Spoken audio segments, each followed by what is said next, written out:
rope. Yes. Hey there. Hey there. You bring your guitar. Well, you didn't ask me. Wow. What you could have played. That would have been great. Oh, Let me get your ticket. They just said something that was getting ready for the meeting this afternoon or something. And I said, yeah. And I told them I had, text. thank you. Well, did you send it to his email? Yeah. I said, You got tickets. It's all right. Hey now. I said, what, did you answer the phone one time? I said, yeah. That's not his number.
We may have some more, coming in, but we'll go ahead and get started. I want to thank y'all all for coming out today. And, we're going to be obviously talking about security today. And I'll just go ahead and turn it over to, Officer Voyels, and he can introduce the other officers. All right, how are y'all doing today? All right, we're gonna, this is Officer Hughes. He usually works out here, Officer Willis, he usually works out here on a regular basis. And we got Officer Hughes that's out here when he's not. And of course, I'm second in charge with the security company. My name is Gary Bill. It's usually my boss and then me. We got another officer that's out here that just basically checks these guys. He drives a marine car. His name is Billy Mathis. That way y'all know who all is out here back and forth. We got a new guy that started. I don't know how much he's gonna be out here. His name is Tony Penley. Drives a little black car. That way y'all can kind of know who you're dealing with. He drives a black Jeep, like a little Wrangler, something like that. And then myself and Officer Hughes, we drive Crown Vics, white ones. Some of y'all have probably seen us out here. And Officer Willis is in a little black car. I think most of y'all know me. Whatever problems that y'all have, we do want to try to deal with them and try to solve them, and try to get to the, if you're having issues with us or something, we do want to try to fix that. If there's any way possible, then if not, we go do what we need to do to get that took care of. If there's any questions, anything y'all need to know about, we'll be happy to answer those to the best of our abilities. Also, to kind of let y'all know, there's some of the things that we do. We are authorized out here, our Tennessee Valley, that if we see somebody that's like, somebody's out here in the street, 2 or 3 o'clock in the morning walking around, we don't know if they're a tenant, we can physically stop, ID them, check them, see where they're going. Basically, if they don't have any business here, or they're not visiting somebody, we try to, make them move on, get their identification. Some of the properties, we have them, if they don't have a physical ID, we ask them to leave. If somebody's bothering you, sitting in front of your house, for example, let us know, we'll take care of it. I can give you the security number before I leave here. I'm usually on, every day except Wednesday and Thursday. If there's issues with something, somebody, just anything of that nature, we'll get out and try to handle it to the best of our abilities. That's what I was gonna ask, how do we get in touch with you, because I didn't know. Yes, ma'am, I'll give you a number, and usually the hours are between 6 p.m. and 6 a.m. Okay. So anytime before that, I'd say if you had any kind of serious issues, I'd go ahead and call the city. Yeah. Get them over here and try to resolve it. I know some of y'all have had problems with children in y'all's yard, running through, tearing stuff up. We try to resolve that and how we handle that, because, them being juvenile, we go and try to talk to the parents, and try to resolve it that way, and we go ahead and write it up, and then that gets turned into Mr. Selfridge, and we go from there. We try to talk to them, and I'd rather talk to somebody and try to resolve it than it goes further than that, And just to let you know, we're not out here to be writing people up, get folks in trouble. We're here to protect you too, to protect y'all as well. If there's something going on at your house, you don't want somebody there, let us know. Anybody got any questions, we don't mind trying to answer them and take care of that for you in any way possible. And I know probably a few of y'all wonder how we get into this job. I know there's been questions about that. When we go to apply for it, we apply for it, and we get a thorough background check done on us. I know there's been a couple of officers in the past that's gotten in trouble, done some things they wasn't supposed to do. That was actually after they went to work. Because what they do is we go to the Highway Patrol, Mississippi Highway Patrol. They run us through the FBI, state and all that, and they do a thorough background check before we're issued any kind of licenses to work. If we come back with anything like, we can't have any kind of felony on our record, or we can't go to work. And I know there's been some people out here that had problems with some of our officers, and most of them, two or three of them officers are no longer with us.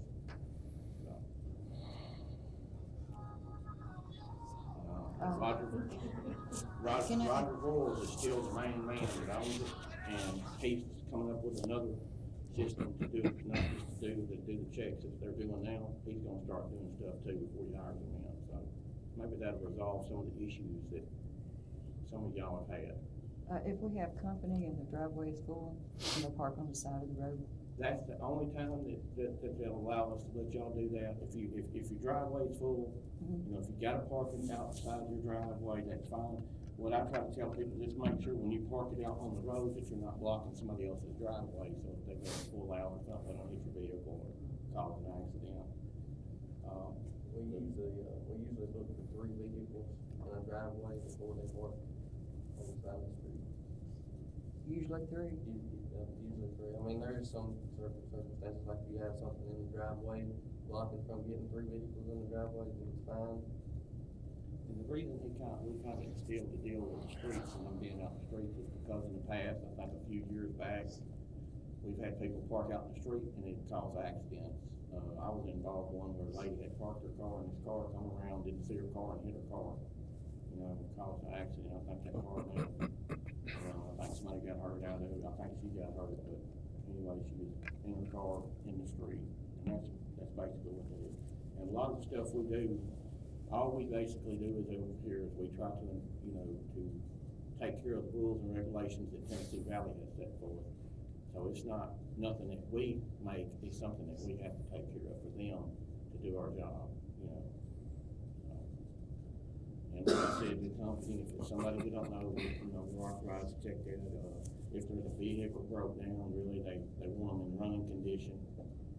I think we'll do a thing, I'll try to talk to the tenant first there and then see, sometimes they'll put a little sticker on your car that you know that, it's not in running condition, and we try to get that resolved. Like I said, if there's any questions or any problems y'all are having, I don't mind answering them, so. Okay, it's the curfew, the law is at 11 o'clock, right? City curfew. City curfew. Okay, with an adult present, with 2 children, can the children still walk around with the parents? So it should be, because see, the way the city curfew reads is, if it's 11 o'clock, the hours of 11 by 11 o'clock, anybody under the age of 18 is supposed to be in the house, or at least in their yard.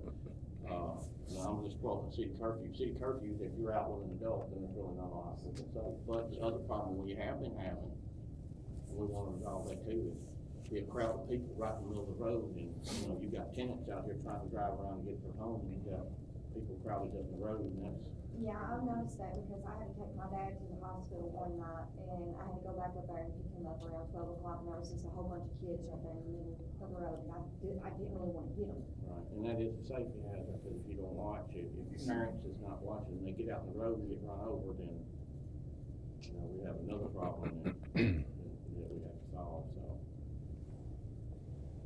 Just to make sure everybody knows, what are the hours that you're out here?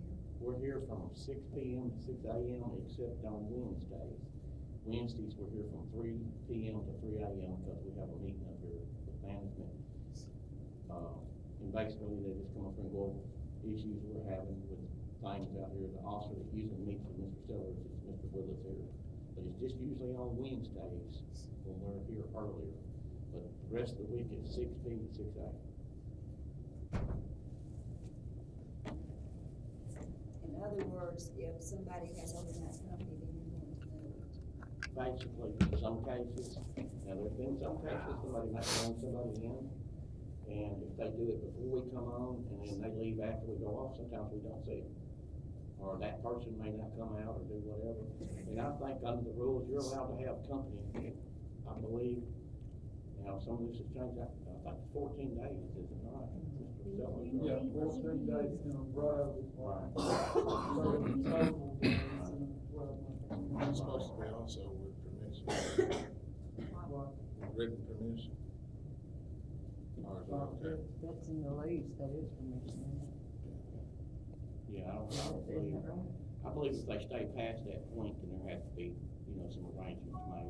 Yeah. Past that 14 days, is the way it works. Also, something else, there's been questions asked. There's a few people over here, I'm not gonna mention their names, but has been to where they've had people that has had background checks done, or they done something, it alerted, you know, management, they checked it out, and they might be registered sex offenders, or some drug felons or something. A lot of times, those folks are not allowed, so if we see them, we recognize them. Basically, what we'll do is talk to that tenant and tell them, look, he can't be here, this is why, so and so. If that person is allowed to come back, then what happens is the tenant gets written up for it, and it causes them to have trouble with their lease.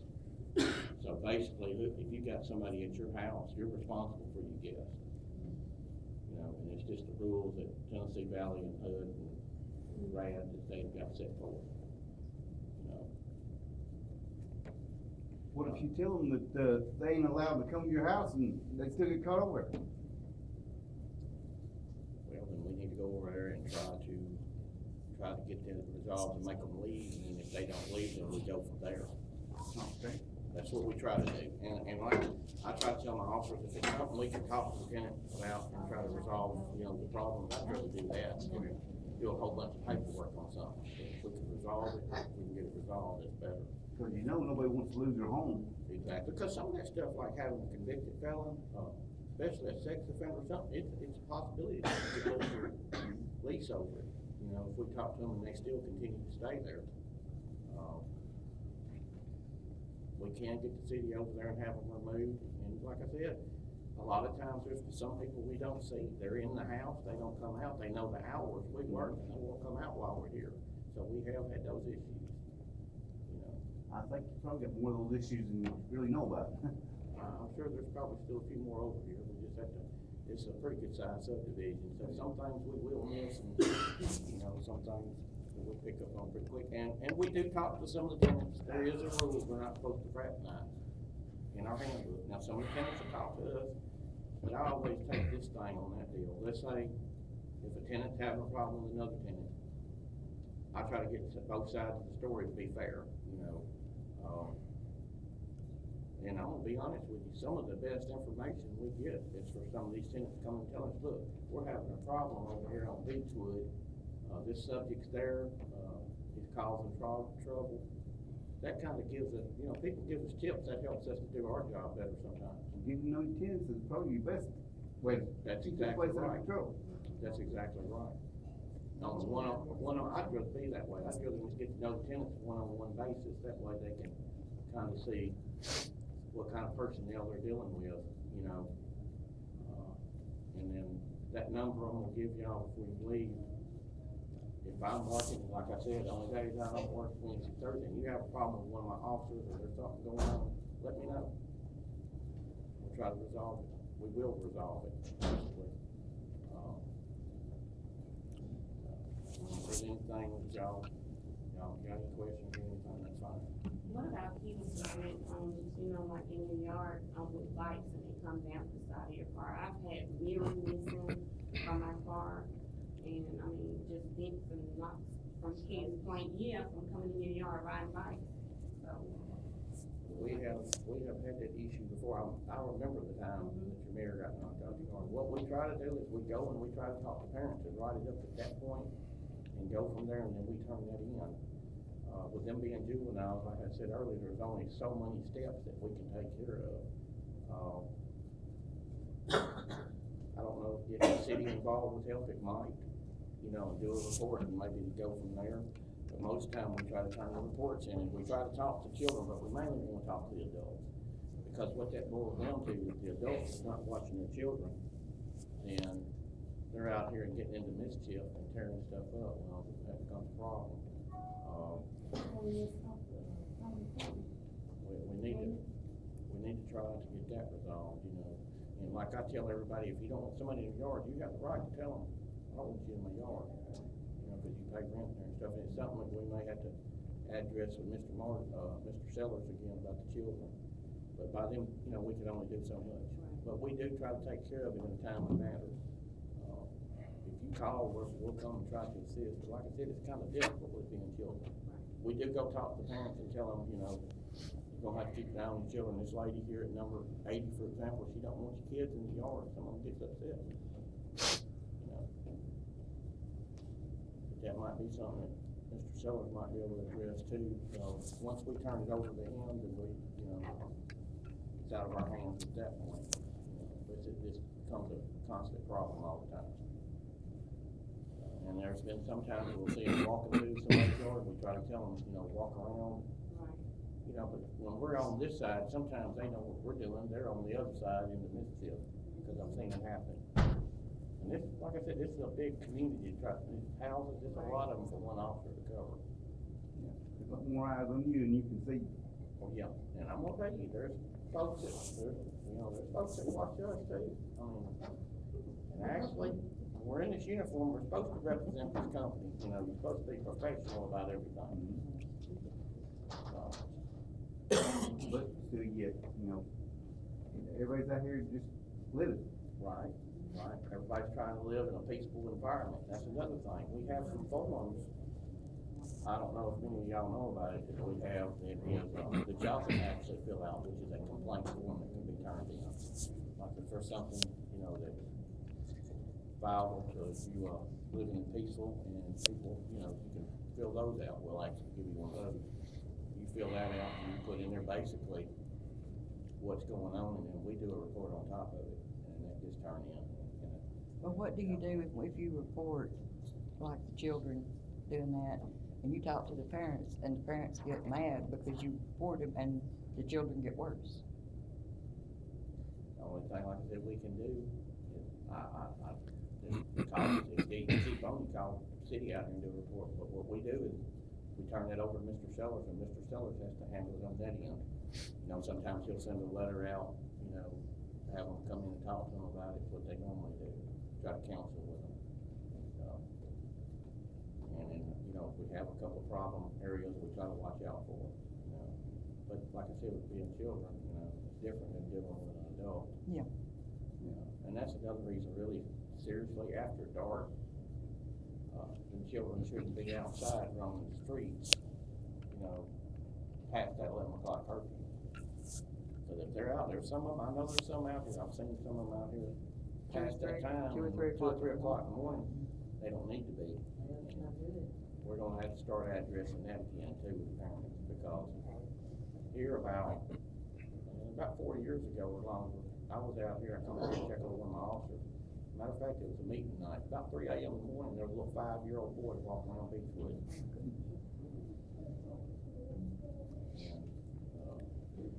And then some, you know, like some people drive through here, it's not necessarily always the tenants, it's visitors. You know, it's been nothing for him to got run over. So we had to go and try to track Mama down and find out where the boy belonged. She didn't even know he got out of the house. It's 3 o'clock in the morning.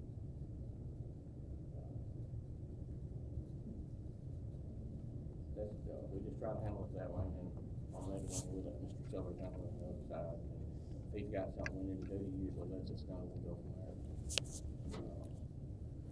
But they do, there's no parents that just get mad at us for talking to them about it, but it's for their safety, it's for their children's safety. You know, just don't ever know. In the city, the last time I talked to one city officer, when I brought up that city curfew, I know it's in the city curfew because I've seen the laws on it.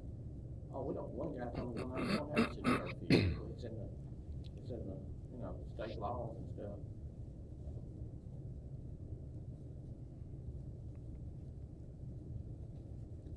But I'm out here too, we're out here, we wanna help each and every one of you if you have an issue. It's the best of our knowledge, the best of our ability, because after it goes to a certain point, and that, you know. I'd like to say a few things. Yes, sir. I have before me a dozen police reports. I have taken it all the way to the top of HUD, to the DA's office. There's been indictments. One of your guards is in prison now. Y'all know who I'm talking about. I believe I saw this fellow right here in court right in front of me when I filed charges on the 3rd or 4th guard that harassed me at my house. I have a major lawsuit, multi-million-dollar lawsuit filed right now. TVRHA has been included in this. I'm not happy. I had police called on me last night at 8:22 p.m. after 2 teenage girls came right down my street doing cartwheels and flips. And I got it on video.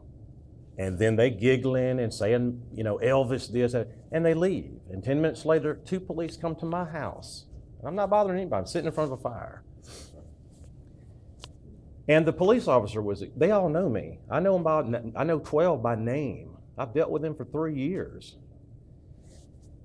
And he's nice as he can be. He shakes my hand. Mr. Curtis, I feel so embarrassed. I'm so sorry. I don't even want to say this, but somebody's reported you, said you had a wild party going on in your house. And it was just extremely loud and there were people. And I said, well, you come on in my house. There's nobody in my house but a puppy. He said, well, I can see there's no party going on here. You're just sitting here minding your own business. I said, that's what I do. And he left. Got it all on video, got it audio. So I take that to my lawyer. I have a meeting at 6 o'clock tonight in Tupelo. But before me, this cost me money. I have 3 hotel stays. My kids don't even visit me anymore because it's not safe. The first time my child came to spend the night with me, my ex-wife drove up, and the girl across the street was beating a girl on the street, beating the living hell out of her. She had a boy living with her, illegally, not on the lease, who shot out my brake light, keyed my car, burned all my furniture outside, and threw my trash all over my backyard, all on video. I reported it to Mr. Sellers. I filled out so many of these complaints. I'm just numb with it because I was never helped. Now, one of your guards is now in prison. Yes, sir, and I know who you're speaking of. And he is a sex offender. He's a child molester. He will be registered as a sex offender child molester when he gets out in 5 years. That man harassed me for 2.5 years on video. Police didn't help me. Y'all didn't help me. Nobody helped me. But when I get to the top with my multi-million-dollar federal lawsuit, I will get help. And there will be attention on what's going on out here. The 4 years I've been here, I had 3 months of peace, and then I was all over the world news, in newspapers, magazines, and the movies being made about me. And all this stuff brought attention on me. You think I'm happy about that? This little celebrity I got? I don't blame you, I would be. I used to do 5 shows a week at $500 a show. I'm lucky if I do 5 a year. This has destroyed me, and so I just want peace. Yes, sir. And I think it's ironic that there's security out here armed with guns. I don't need a gun. I got my black belt, 3rd degree Dan, 25 years of training. I have plenty of guns, but I don't need them. I can defend myself verbally, vocally, intellectually, physically. I don't fear anything, anybody. I'll tell you what's sad is these Hampton Inn and hotel at $100 a night that I have to stay in with my children because the first time my ex-wife brought my son over here, someone's just bleeding and getting the hell beat out of them. And where was security? Where were they? But they come down my street 5 times in 5 minutes, flipping me the bird, smiling at me. Everything okay, Miss Hughes? How you know my name? I never met you in my life. Oh, I'm famous. That's why. That's the reason. I have been harassed, and I have this that proves it, plus 70 videos. And I think if Mr. Justin Plunk being in prison for 5 years, the father of that girl he molested, he saw one of my videos. He came to my house with his gun. And he said, I'm going to kill that bastard if he comes down this street tonight. I said, please don't shoot him on my watch in my yard. It worried me. And there come Mr. Plunk with his big smile on his face. And once he saw Mr. Bailey, he took off, and I never saw him again. This is a major problem. I mean, I have been harassed, and police called on me nonstop. And I'm sitting over there, my little puppy, you know, sometimes picking my little acoustic guitar in front of a fire, not bothering anybody. But I know the why. I know why it's happened. And I think you do. Now, the thing on the couple of things like last night with fire, now, we did not make that call. Now, I can let you know that. Our officers didn't make that call. It's probably the 5th time somebody's called on me while I'm just sitting there under the moon with my little guitar. And some of that is probably because I think the county has still got a burn ban supposedly. I don't know if it's Police told me, enjoy your fire, Mr. Curtis. You look like you're having it. He goes, I wish I was off. I'd join you right now. Exactly. He was nice as he could be, both the police officers. Right. Mr. Curtis, if I'd have been here, I would have come and talked to you too, you know that, but I was not here, and we didn't have anything to do with the police getting called. Oh, I didn't think you did. I didn't assume you did. I really didn't. I think the 2 girls that came right in front of my yard and started doing cartwheels for 10 minutes, looking at me, gesturing things, you know. I thought they were going to come over. In fact, I called somebody on my phone. I said, you know, somebody just come over here in my yard. They're doing cartwheels. And I said, I'm getting on video. Got the cameras rolling. And I said, I don't know, but I feel like they're baiting me for something. They want a reaction. It wasn't 12 minutes. Here come the police. And then I heard giggling right through the houses over, I don't know what street that is over there, but I heard, I heard the giggling like they have achieved their goal. They got a reaction. The police talked to me.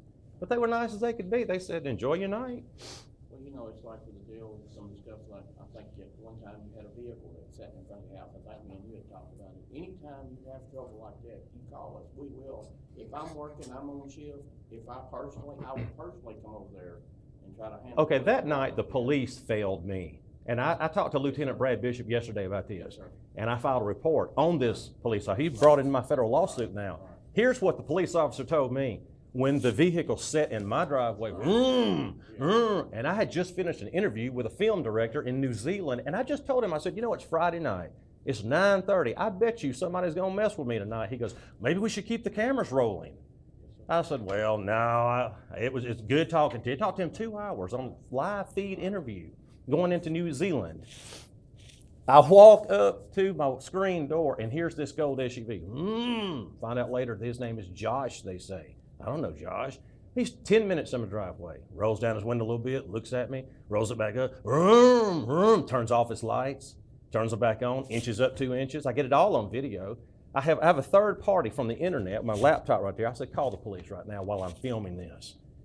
Police arrived in 7 minutes. He pulled up behind my house, turned his light off. I said, officer, there is the man right there behind my house parked where the office, right here in this driveway, pointed his car right toward my house, blinking his lights with me talking to the police about to fill out a report. Okay, you know what the officer told me? If it's so bad for you out here, Mr. Curtis, why don't you just get on out of here and find another place to live? That's right. Yeah. Find another place to live. Oh, you agree with that, do you? Yes, I do. I have a question. What's your name? And you want to know who I am? I do. I'm Melissa Vaughn. I live at lot 133. That's my son right there. Okay, thank Yeah. you. Yeah, I met Zach one night. He was a friend of Plunk's too, wasn't he? Does it matter? Oh, Does it matter? it does matter. Was you Were involved with you harassed all Yes, I was. You're Just the one who's look right here. discriminating us. Look right here. You have everything. Explain how I discriminate. I don't even know you. That's a good thing you don't know me. I don't want to know Yeah, you all know me by name, don't you? But you've got cameras all on top of your house. All You've got a over the fire place. pit, You've got everything. I sure And do. you can It's video- covering I me. don't care. It's covering me. And he can videotape us and put us on YouTube. I will protect Put myself. our Was it children the on security YouTube. guards that actually started all this crap, or was it the stupid crap yonder way? I believe, like I just stated, that my celebrity status worldwide. See, I don't know you. I've been on the Katie Couric Show, the Today Show, Inside Edition, Current Affair, GQ Magazine on the cover, a 10-page article, and they're making a movie. That's why this happened, to answer your question. Celebrity status put me on the microscope. These guys give a rat's behind who Well, you obviously, are? if people are on my street, at my house, flipping me the bird, saying, Mr. Well, Curtis. Then there's something should be done. Well, nothing's been done. But, Nothing's you been know, done. But what isn't it because of all the crap That doesn't justify. My grandchildren, if something was to happen to my grandchildren, which are on your block, there's not a one of them that could go over there because of all that mess. Who's your grandchild on my None block? of your business, but I have. Don't have an grandchildren. attitude with me. I'm just Don't saying. open up conversation with me and tell me Because none of your Well, business. it ain't none of your business. Well, then don't talk to me. Then you're none of my business, and I'm not. You don't know me. Are they the reason? I think how I've come- proven my point right here Is there a today. reason how come They all know who Kevin